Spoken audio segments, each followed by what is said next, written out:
This video is brought to you by PCB Way. Taco Tuesday!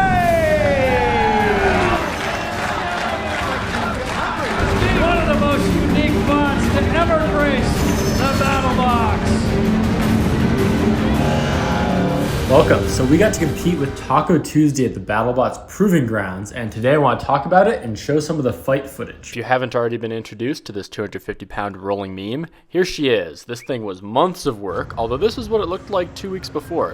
The last bit of assembly was really tight due to some unforeseen CNC delays. We spent the last few days of the build dicking around with the speed controller settings, trying to get the weapon spin up to be optimized, and eventually we just had to call it good enough and loaded the bot into my truck, ready to drive from Denver to Vegas. Taco transport. When we showed up to unload our bot, there was actually a show going on, so it was super cool to be behind in the pits and then see the battle box with the lights. And it was just kind of a surreal experience at first. After the show, I spent some time walking around, checking out the house bots in person.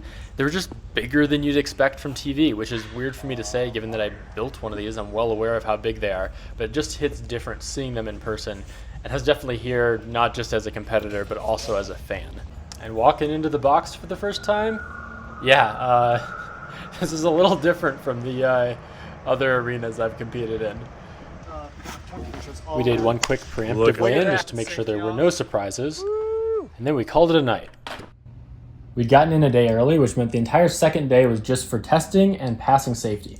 And passing safety was really important because if you screw that up during proving grounds, you might blow your shot of getting on the TV show. Apart from needing to add a second status LED day of, passing safety went pretty well, partially because everything's baked into this battery box that's pretty easily removable, and we're using known quantity like standard switches and speed controllers. And then for testing, it was very good we were there a day early because this floor is grippy. I was told to be slippery, but that's not the case.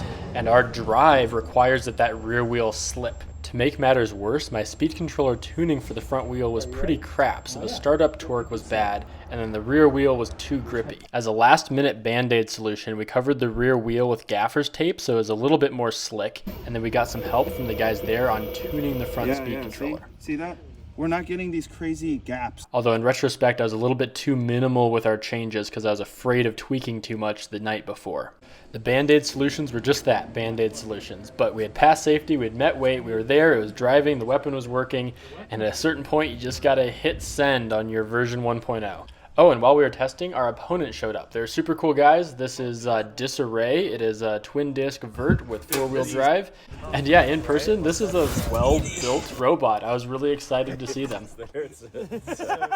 And now we've arrived at fight day. So there's 2 fights scheduled, and before we get into this, I'm allowed to share 45 seconds of awesome professionally shot BattleBots footage.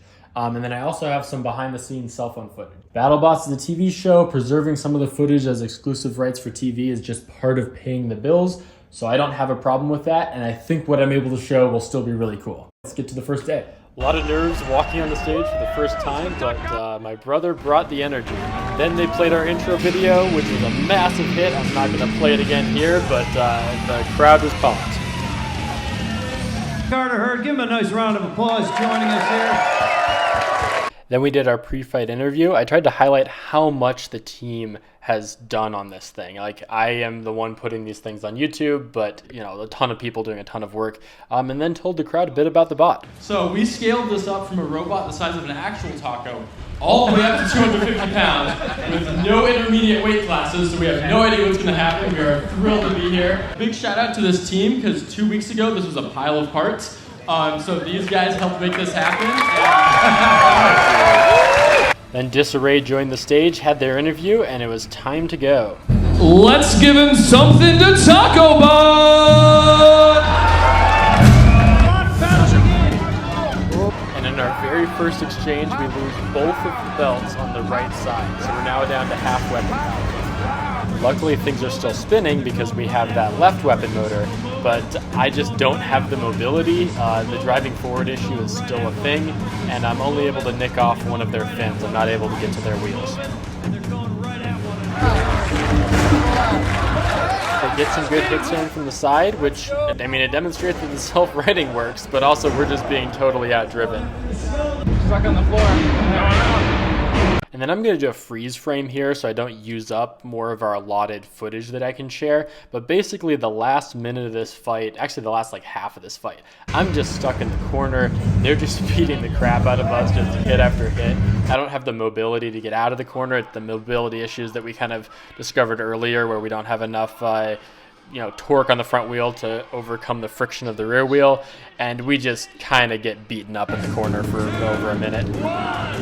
All right, that is it. We are going to a judge's decision. And that was a dominant performance by Disarray. Man, the judge's decision swings the correct way.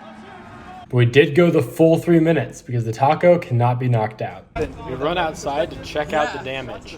And wow, our pulleys are chewed up. Just a super unique experience to check out like the damage on the other guy's robot versus the damage on ours. Got this, and yeah, somehow we missed the bell. Although the damage on ours was way more, given that we spent half the match trapped in a corner just taking hit after hit. I was surprised though that the UHMW sides did hold up. So that was our day one fight, and you might have noticed I did not use much of the 45 seconds of allotted footage, and that's because that fight did not go very well. It was time for some repairs. We worked on the bot all evening until the shop closed, and then I actually took the pulley back to my hotel room to continue to work on that all night, like filing in grooves, because we didn't have a spare pulley, so I had to like rebuild the belt guides out of epoxy. The next day, we discovered one of the sources of our drive issues. During one of the hits, one of the sensor wires pulled out, so we went to sensorless on the front wheel, and to help the rear wheel slip a little bit more, we added a ton of zip ties to the rear wheel. After those changes, we had a successful 3-minute box test, driving around, spinning up. We have 1 belt now per motor instead of the 4 belts we originally had, but everything else was actually working probably better than the first fight. We were ready for round 2.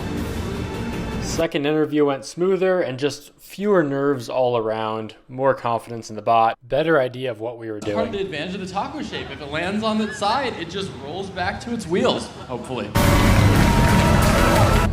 Surf and turf. All right, here we go, folks. No one knows what's going to happen here. The fight started off similar to the last with some glancing blows, actually reminiscent of the Antweight, where it's sometimes kind of hard to get a good catch on the shell. Although they did have a couple hits that really did gouge into the plastic, threw us over, and demonstrated the self-righting. Both bots here. They were right about that self-righting mechanism. Well, not mechanism. Oh, we have flames from the little guy. Look, giving him a little barbecue back there. Months of work for this one hit. Show me movement, I'm counting you out. I didn't want to hit them while immobile, so I went after the little mini bot, and then I realized their self-righter wasn't working, so I tried to flip them back over, but was unsuccessful. I was so in the moment that I wasn't listening to anything, and one of my teammates had to shake me when the countdown was over. Knockout, we have a winner. You can see how much it means to these teams, ladies and gentlemen. This is the real joy of BattleBots. Look at these guys here. Okay, congratulations, guys. You must be thrilled. Everything went to plan. Yeah, I am thrilled. We had a lot of traction issues yesterday. We still have some traction issues, but at least it moves. And the weapon works, which was the big thing. Absolutely, and you tested the theory. You said if we get knocked over, we just roll back up, and you straight away did, which was fantastic. Yeah, that happened really quickly. After the fight, we checked out the damage. They've got tons of sheared bolts to extract. Sorry about that, guys. And this time their spinner did get through our shell, but we've got like 4 inches of empty space on the other side, so it didn't matter. He almost lost that belt. Team Disarray signed the piece that we took off, as is tradition, and our team left the event more energized than ever. So before we get into what's next for Taco Tuesday, time for our sponsor segment. This video is brought to you by PCBWay. PCBWay does more than electronics. They've got a wide range of rapid prototyping services like 3D printing and CNC. The parts that they CNC'd for us came quickly, well packaged, and if you want to learn more, they have an online quote tool where you can upload a CAD file and get an instant quote. Beautiful. All right, let's talk about what's next. We're going to take a Ray Billings approach and do incremental improvements, starting with improving the front wheel torque. This may just be a tuning thing, but it also might require a front wheel that actually has gear reduction and isn't direct drive. 32? Oh my god. Okay. So that's not great, but that tells us what we need. Really, our forward force should be traction limited, not torque limited. Next, the rear wheel setup needs reevaluated. I apologize to everyone who recommended an Omni wheel and we ignored them. I really don't like Omni wheels for this application, but we do need something that can slide sideways. We'll have to investigate what the best option is for that. Maybe a UHMW wheel, maybe we look into an Omni wheel. There's a bunch of things that we can look into, but we can't do this rubber tire that we did for the version 1. Next, we need to protect our belts because we lost all 4 belts in the first match, and the easiest way to do that is going to be to move to a 2-disc situation where the belts are in the middle. I'd love to do a beater bar, but the fab cost for one of these spinners is between 9 and 15 grand. And then finally, we plan to increase the general polish, actually paint the frame, actually have a top panel. We were a little embarrassed by the level of jank that this bot had, and we need to increase the polish for version 1.5. So that's the plan, and stay tuned for some future videos because we're gonna do some more testing with version 1.0 and maybe destroy some stuff, which will be pretty fun. Also, let me know in the comments if you'd be interested in Taco Tuesday merch. We're running low on money, so yeah, let me know if you'd be interested in that. And thanks for watching. Have a good day.